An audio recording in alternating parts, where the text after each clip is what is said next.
Formula One welcomed 2004 with its own unique blend of glitz and glamour.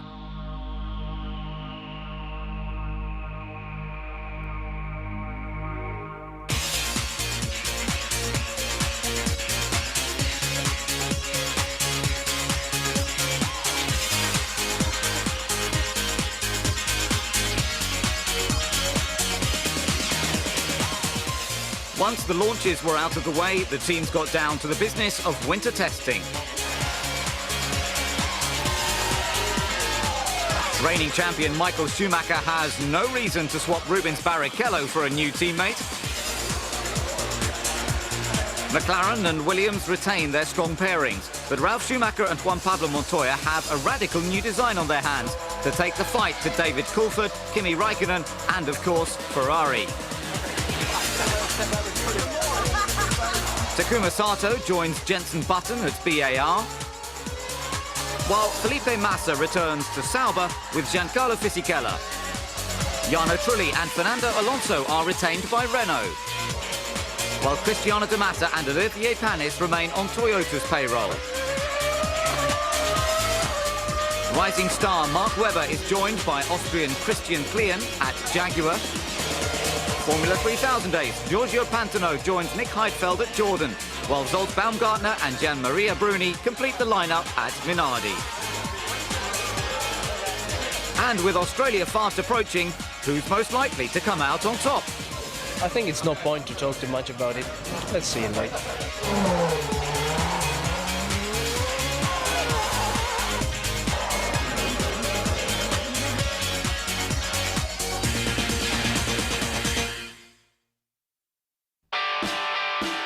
Australia plays host to a sun-drenched first race of 2004, and the PR machine is already in full swing.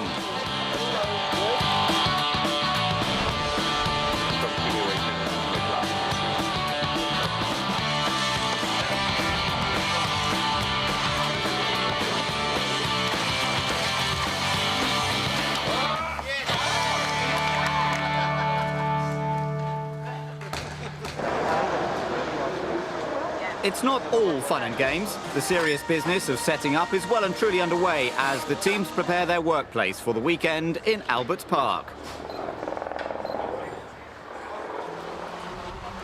But this is Melbourne, and things are still very relaxed.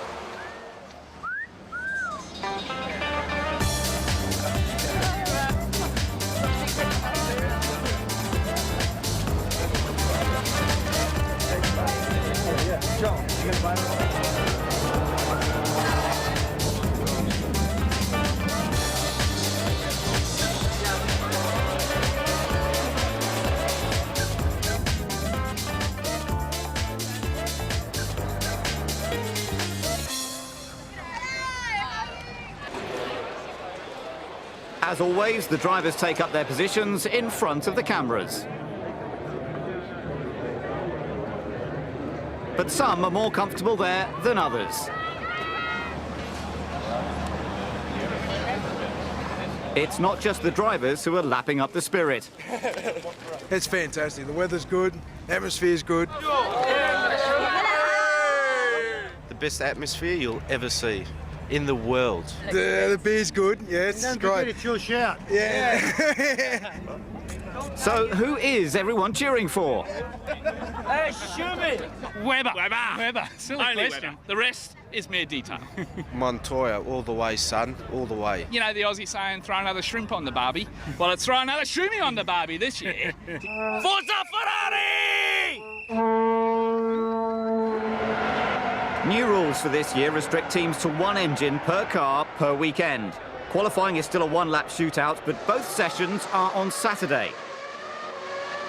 The winner from the previous race runs first in pre-qualifying. Quickest car from that session runs last in qualifying, and fastest time takes pole position. Parc fermé and refuelling conditions remain the same. Single-lap qualifying is not new, but last year's winner David Coulthard is a victim of its unpredictability.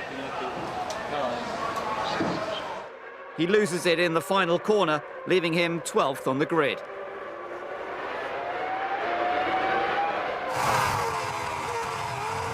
Michael Schumacher is rarely a victim of misfortune. A time of 1 minute 24.408 puts him in pole position once again at the Australian Grand Prix.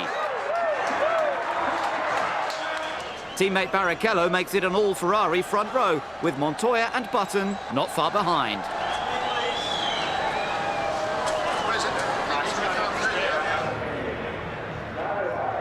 Race day dawns and the new season is imminent.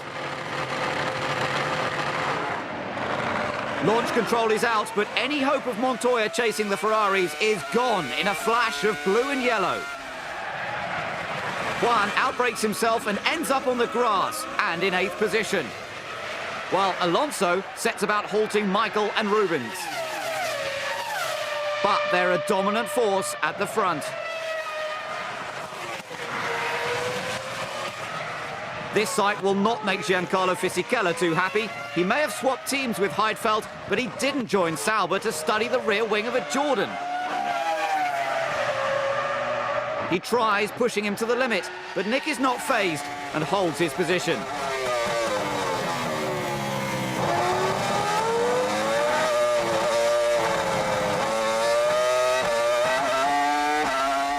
Teammate Felipe Massa is having a ball attacking Kimi Räikkönen. Unbelievably, the McLaren is easy prey for the Sauber.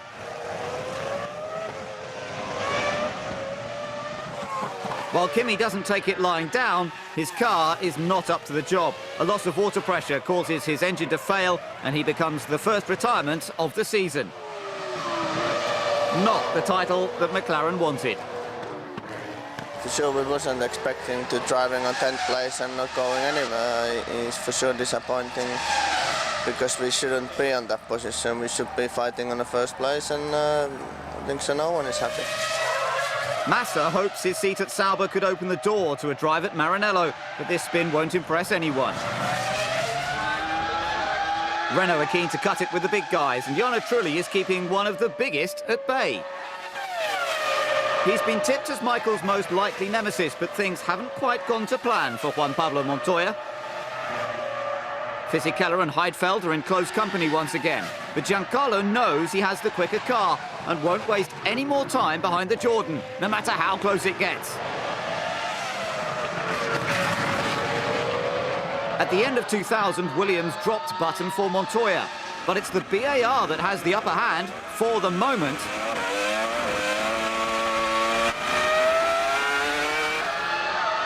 There's pride at stake here, and the contest is really revving up.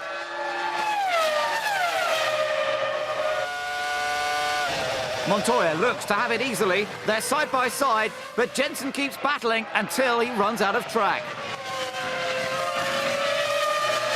Montoya wins, this time at least.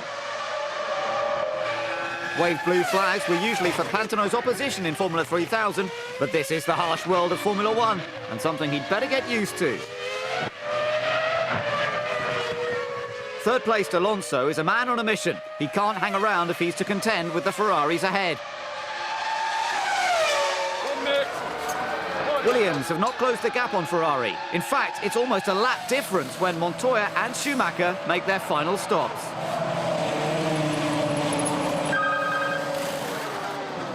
A clutch problem means Heidfeld's gap to his mechanics is non-existent. Fortunately, no one is seriously injured, but Nick's car won't go much further. Ralph had ambitions to go much further, but he's having a quiet race out in 4th.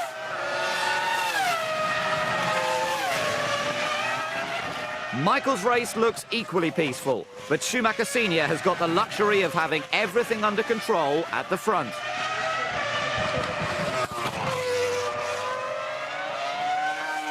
DC is raring to go this year, but the McLaren doesn't exactly look fighting fit. He should salvage a point, but last year he secured 10. With the old school falling by the wayside, could this be the start of a new era?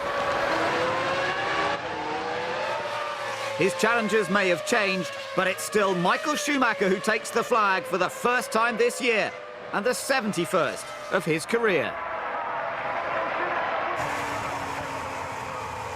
Teammate Barrichello is second, making it their 16th 1-2.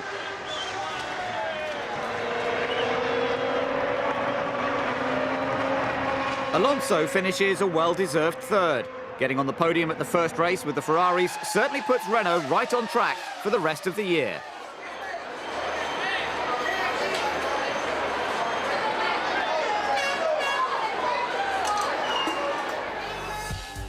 Ralph beat his teammate to fourth, while BAR set the foundations to begin their challenge of the top three. Coulthard took the final point, but McLaren have just one to Ferrari's 18. The weather conditions may have been favourable, but the team shows no signs of weakness. Were the drivers allowed to battle it out on track? No, we had a good half of the race fighting. I mean, the times were incredible. We were doing really good times, and it was just exciting. We saw Fernando slowing down. We all decided to slow down the pace a bit and save everything you can, because it's obviously new regulation. It's the first race in the season, so the confidence is there, but not maybe as much as if it would be the last race of the season, and therefore you just save everything as much as you can. If that was a conservative approach from Ferrari, the rest of the field had better watch out in Sepang.